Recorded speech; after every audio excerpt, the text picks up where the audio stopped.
तो number theory का हमारा सीरीज चल रहा था। इससे पहले मैंने 4 वीडियो अपलोड कर दिया है और डिस्क्रिप्शन बॉक्स में मैं प्लेलिस्ट का लिंक दे दूंगा। तो आज लेक्चर नंबर 5 के बारे में आप डिस्कस करेंगे। तो माय नेम इज़ दीप चक्रवर्ती और आप सबका स्वागत है आप सबका खूबसूरत से यूट्यूब चैनल फिजिक्स फील्ड में। तो चलिए आज लेक्चर नंबर 5 शुरू करते हैं। तो पहले की वीडियो में हमने डायफंटाइन इक्वेशन के बारे में पढ़ा था और आज हम एक इक्वेशन लेंगे और करेंगे क्या, उस इक्वेशन की हम सॉल्यूशन सेट निकालेंगे। एक हमारा गिवन इक्वेशन होगा, एक इक्वेशन में हमारा 2 वेरिएबल होगा और उस इक्वेशन के हम सॉल्यूशन सेट निकालेंगे। तो चलिए देखते हैं हमारे इक्वेशन है क्या। तो 15x plus 36y equals to 240, ये हमारा कोई गिवन इक्वेशन है और हमको करना क्या है, इस इक्वेशन की सॉल्यूशन सेट निकालना पड़ेगा हमको। देखिए इस इक्वेशन की हम सॉल्यूशन तो नहीं निकाल सकते क्योंकि इक्वेशन एक है और वेरिएबल 2 है, कभी भी सॉल्यूशन निकाल ही नहीं पाएंगे हम, लेकिन सॉल्यूशन सेट निकाल पाएंगे क्यों। और उसके लिए एक कंडीशन को सेटिस्फाई करना पड़ेगा, देखना पड़ेगा कि ये इक्वेशन डायफंटाइन इक्वेशन है या नहीं, मतलब 2 कंडीशन सेटिस्फाई कर रहा है नहीं। गिवन इक्वेशन में आप एक कंडीशन सेटिस्फाई करना चाहिए, तभी हम कह सकते हैं कि ये इक्वेशन सॉल्वेबल है। 2 कंडीशन नहीं है, if and only if case था, इसलिए हमारे मुंह से 2 कंडीशन निकल गया। तो देखिए पहले तो हम ये देखते हैं कि इस इक्वेशन को सिंप्लीफाई किया जा सकता है। सिंप्लीफाई मतलब नंबर बहुत बड़ा है, इसको क्या छोटा कर सकते हैं हम, देख लेते हैं कि इसका हम छोटा कर सकते हैं या नहीं कर सकते। तो देख सकते हैं कि हम यहाँ से अगर 3 को कॉमन ले ले तो बचता क्या है 5x और यहाँ पर होगा 12y। उसी तरह इसको हम लिख सकते हैं 3 × 8। तो हमारा इक्वेशन निकला क्या, 3 इधर उधर से कट जाएगा तो 5x plus 12y equal to 8। हमको इस गिवन इक्वेशन के हमको सॉल्यूशन निकालना है। हम तो पहले ये देखते हैं ये सॉल्वेबल है या नहीं है। तो जीसीडी ऑफ 5 और 12, इसका जीसीडी क्या होता है, 5 और 12 का जीसीडी 1 होगा, 5 और 12 का जीसीडी 1 होगा और 1 80 को डिवाइड्स करता है। 1 तो सभी को डिवाइड्स करता है, तो 1 80 को डिवाइड्स करता है। तो ए इक्वेशन, इसका मतलब हुआ क्या, ए इक्वेशन सॉल्वेबल है। तो पहला कंडीशन तो सेटिस्फाई कर गया, ए इक्वेशन सॉल्वेबल है। इसके बाद से हमको क्या करना पड़ेगा, इक्वेशन को कंटिन्यू करना पड़ेगा। अगर ऐसा कोई नंबर आता जीसीडी, मान लो आप ऐसा कोई नंबर आ जाता, मान लो आपको कहीं 3 आ जाता, सपोज 3 आ जाता, तो 3 तो 80 को डिवाइड नहीं करता, 3 80 को डिवाइड नहीं करता, मतलब ये इक्वेशन सॉल्वेबल तब नहीं होता। लेकिन अल्टीमेटली आया क्या, अल्टीमेटली तो 1 आया है और 1 तो 80 को डिवाइड्स करता है, तो क्या है, इस इक्वेशन सॉल्वेबल है। इसके बाद से हमको क्या होगा, प्रॉब्लम शुरू होती है यहाँ से, जो इसको सॉल्व कैसे किया जाता है, मतलब सॉल्यूशन सेट हम कैसे निकालें। तो चलिए ये मिटा रहा हूँ। तो मैं ये लाइन लिखूंगा, सिंप्लीफाई करने के बाद जो लाइन है मैं ये लाइन लिखूंगा, उसके बाद से मैं सॉल्यूशन स्टार्ट करूंगा। मैंने जो चीज़ मिटा दिया वो भी आप नोट डाउन कर लेना, क्योंकि वो भी दिखाना पड़ता है बोर्ड में, मिटा रहा हूँ वरना लिखने की जगह नहीं रहेगा। अब उस चीज़ को भी नोट डाउन कर लेना। चलिए तो अल्टीमेटली हमारा निकला 5x plus 12y equal to 80। 5 और 12 की हम जीसीडी हम निकालते हैं एकदम बच्चों वाली प्रोसेस से, मतलब 12 बड़ा है और 5 छोटा है। 5 2 सा 10, रिमाइंडर आया 2। ओके, हम यहाँ तक छोड़ रहे हैं, by the division algorithm property हम यहाँ पर लिख रहे हैं, therefore by the division algorithm property ध्यान से समझना है। आप अगर एक इक्वेशन सॉल्व कर लिए तो सभी एक ही जैसा है, आप सभी इक्वेशन सॉल्व कर सकते हैं, मतलब इक्वेशन के सॉल्यूशन से निकल सकते हैं अगर एक सीख गए तो। By the division algorithm property, spelling अगर मिस्टेक हुए तो माफ कर देना, मुझे भी उतनी भी जानकारी नहीं है। तो यहाँ से डिवीजन एल्गोरिथम प्रॉपर्टी से हम क्या लिख सकते हैं, A equal to B Q plus मतलब 12 को हम लिख सकते हैं 5 इंटू 2 और रिमाइंडर आया, ये हम लिख सकते हैं। और फिर से हमको क्या करना पड़ेगा, 5 को डिवाइड करना पड़ेगा। इस 5 को हमने यहाँ पर लिखा तो 5 2 सा 4, हमारा रिमाइंडर आया 1। यहाँ पर हमको स्टॉप हो जाना है, अब नहीं करना क्योंकि हमारा रिमाइंडर 1 आ गया, क्योंकि जीसीडी भी तो 1 है, जीसीडी भी तो 1 था ना, तो रिमाइंडर हमारा 1 आ गया, यहाँ पर हमको स्टॉप हो जाने का है। और देयरफॉर दी हम ये लिख सकते हैं 5 का डिवीजन एल्गोरिथम क्या होगा, 5 equals to 2 into 2 into 1। Okay, इतना तक तो आपको समझ में आ गया। अब करना क्या है, मैं इसको घुमा के लिख रहा हूं, हो गया। उसके बाद 1 equals to 5 minus 2 into 2 into 2 4 मत कर देना, वरना सारे मेहनत के ऊपर पानी फिर जाएगा। इसे एज इट इज ऐसे ही छोड़ देने का है। और यहाँ से जो 2 का वैल्यू है ना, यहाँ से जो 2 का वैल्यू है, इसको उठाकर यहाँ पर पुट करने का है। तो 1 इक्वल्स टू 5 माइनस 2, इस 2 की वैल्यू में क्या यहाँ से उठाकर यहाँ पर पुट कर रहा हूँ, माइनस 5 इंटू 2, क्योंकि ये 5 इंटू 2 उधर जाएगा तो माइनस हो जाएगा। तो 1 इक्वल्स टू मेरा निकला 5 माइनस 2 इंटू 12, 24 मत कर देना, 24 सॉरी, हाँ 24 मत कर देना, इसको एज इट इज ऐसे ही छोड़ देने का है। और ए माइनस प्लस हो जाएगा। और 2 के ये जो 2 है, इस 2 के साथ ये 5 को मल्टीप्लाई कर देना, मत करना, इस 2 के साथ इस 2 को मल्टीप्लाई करना यहाँ पर, क्योंकि ये देखिए 12 के साथ हमने मल्टीप्लाई नहीं किया था, लॉजिक यही है। यहाँ पर तो 12 है और हमको एज इट इज इस इक्वेशन की जैसा हमको यहाँ पर बनाना पड़ेगा, तो इसलिए हम 12 से मल्टीप्लाई नहीं करेंगे, एज इट इज ऐसे ही छोड़ देंगे और 5 के साथ मल्टीप्लाई नहीं करेंगे। अगर 5 के साथ मल्टीप्लाई कर दिया तो ये स्ट्रक्चर नहीं आएगा। तो क्या करना क्या है, 2 को इस 2 के साथ मल्टीप्लाई कर देना है। अब देखिए समझ में आ जाएगा। हम अगर इस 2 के साथ ये मल्टीप्लाई कर देते हैं तो 2 इंटू 4 5 इंटू 4 हो जाएगा। और देखिए 1 इक्वल्स टू, यहाँ पर एक 5 है, यहाँ पर 4 5 है, एक 5 और 4 5 मिला के कितना 5 हो जाएगा, 5 5 हो जाएगा। तो लिख रहे हैं कि हम 5 इंटू 5 इस चीज़ को कंपेयर करके, यहाँ पर 4 5 था, यहाँ पर एक 5 था, 4 के साथ एक ऐड कर दिया जाएगा तो क्या होगा, 5 हो जाएगा। और ये 5 तो पहले से ही था। ओके, 2 इंटू, शायद ये लाइन आपको समझ में आ जाएगा, एकदम बच्चों जैसे ट्रिक्स था,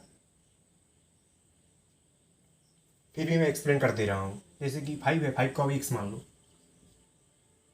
प्लस, ये तो प्लस है, इसके साथ तो हम नहीं कर रहे हैं, और 5 को हमने x माना था, x इंटू 4, तो यहाँ से क्या होगा 5x, और x के वैल्यू हमने क्या पकड़ा था, 5 पकड़ा था, 5 इंटू 5, तो 5 इंटू 5 भी तो हमने लिखा। देखिए यहाँ पर 5 हो गया, यहाँ पर 12 हो गया, ऐसे थी तो यहाँ इतना तक तो ठीक ही है, लेकिन इसका राइट साइड में हुआ 80 है, इसका राइट साइड में मतलब सी पार्ट में जो कांस्टेंट पार्ट था, मतलब क्या बोल सकते हैं, ये पार्ट सिमिलर है। अब तो समझ ही चुके हैं, क्या नाम दूँ मुझे इसे कुछ पता नहीं आ रहा, थोड़ा कैमरे की तरफ देख लेता हूँ। शिट, ये दिखाई नहीं दे रहा, मैं इस चीज़ को यहाँ पर मिटा रहा हूँ, कैमरा पर दिखाई नहीं दे रहा।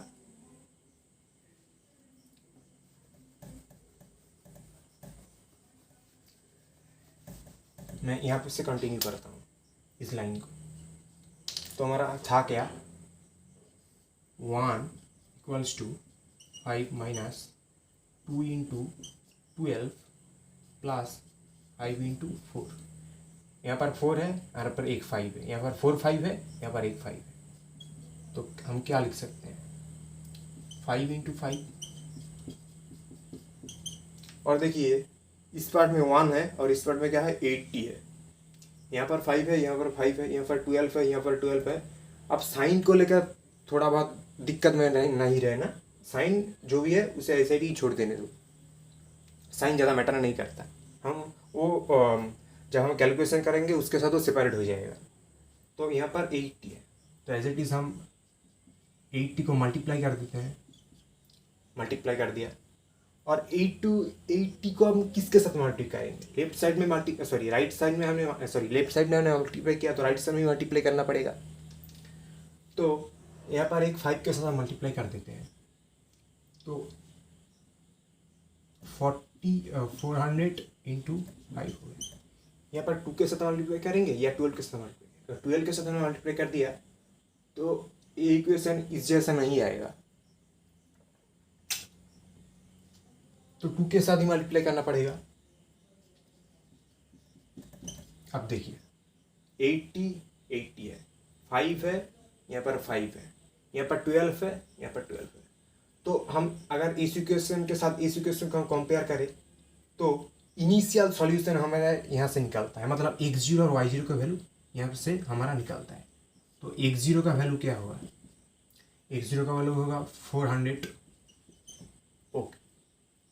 और y0 की वैल्यू, अब एक चीज़ यहाँ पर, एक चीज़ गौर कीजिए, यहाँ पर प्लस है, मतलब ये प्लस 12 के साथ है, y के साथ क्या होगा, y के साथ -6 माइनस होगा, y के साथ ये माइनस भी चला जाएगा, मतलब एडिशन सॉल्यूशन के साथ ये चीज़ चला जाएगा। तो हमने y की वैल्यू क्या पाया, -160। ये अगर प्लस होता तो ये भी प्लस होता, यहाँ पर प्लस है इसलिए यहाँ पर माइनस है, तो ये माइनस यहाँ पर चला गया, ओके। बेसिकली ये माइनस y के साथ ही है। तो इनिशियल सॉल्यूशन यहाँ से हमने निकाल लिया। वीडियो बहुत लंबा चला जा रहा है।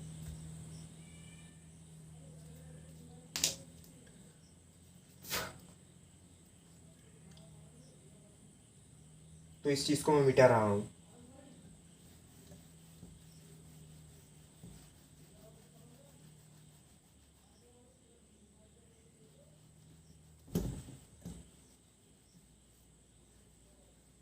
ठीक है,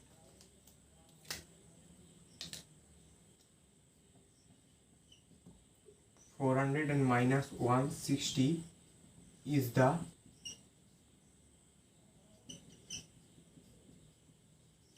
initial,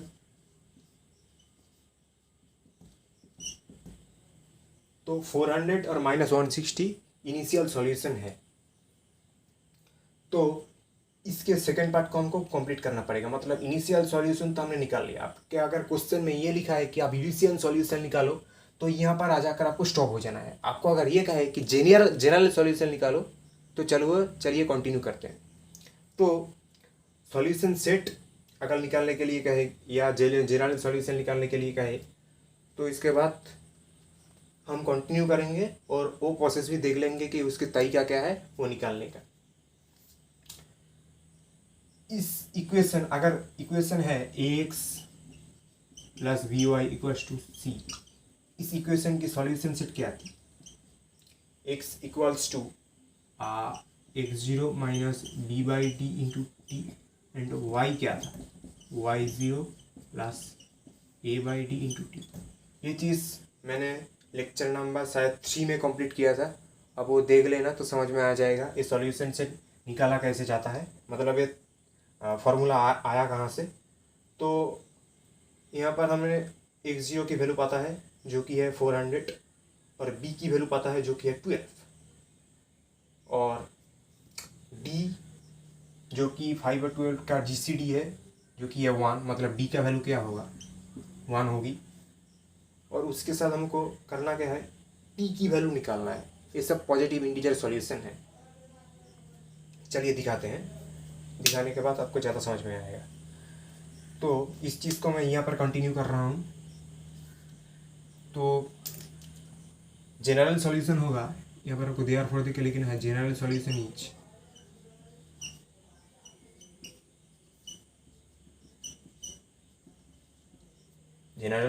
इज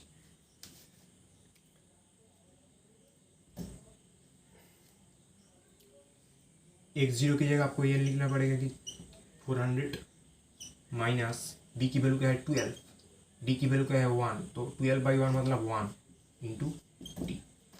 और y0 की वैल्यू क्या है -160, a की वैल्यू क्या है 5 और d की वैल्यू क्या है 1 और t। मैं फिर से इस चीज़ को यहाँ से मिटा रहा हूँ।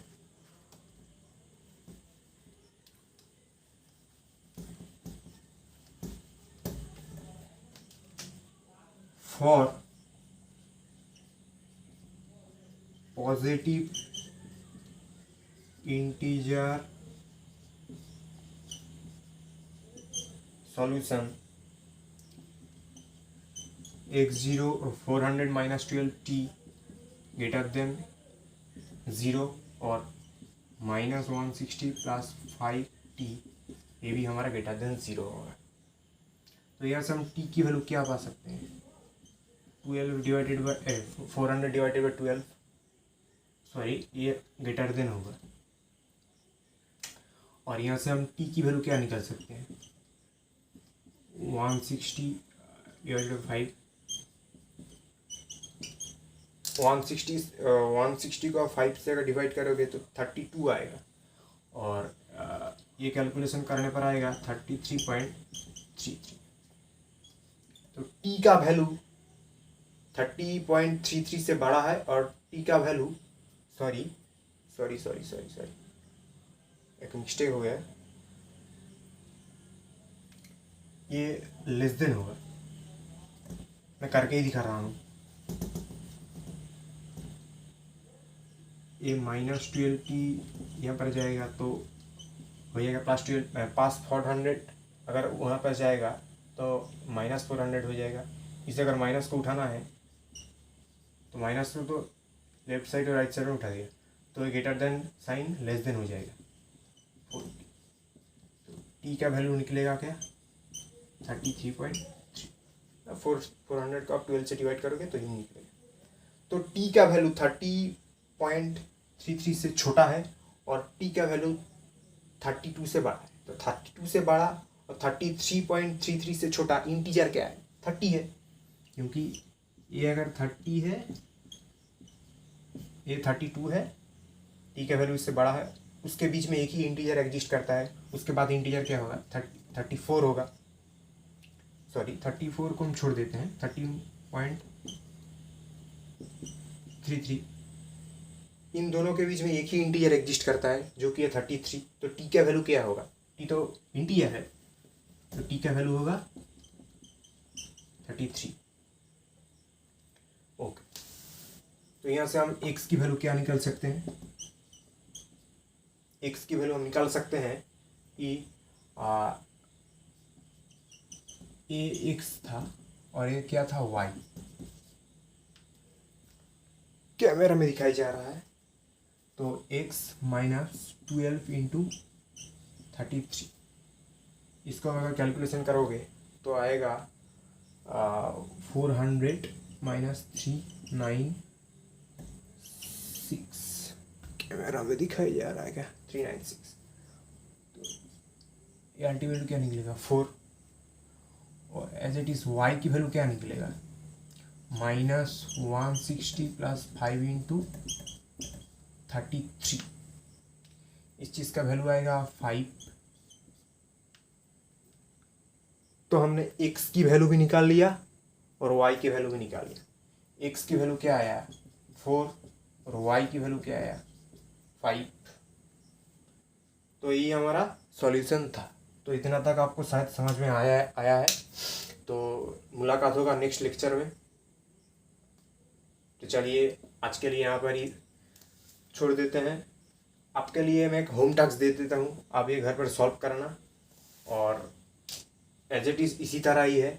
इस चीज़ को आपको अगर समझ में आया है तो वो इक्वेशन भी आप सॉल्व कर लोगे, कोई बड़ी बात नहीं है। मैं यहाँ पर लिख दे रहा हूँ, पहले तो ये आप स्क्रीनशॉट ले लो, नोट डाउन कर लो, मैं इसको मिटाऊँगा। चलिए मिटा रहा हूँ।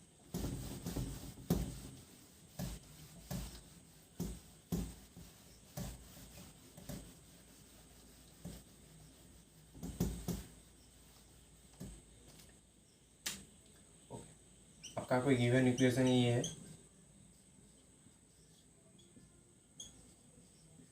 500, ये आपका गिवन इक्वेशन है।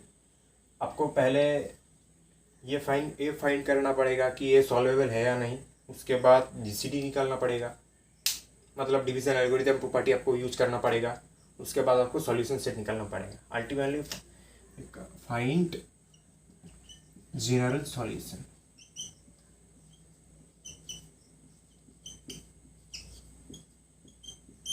ये आपका होम टास्क है। तो आज का लेक्चर यहाँ पर ही ख़त्म करते हैं। Thank you.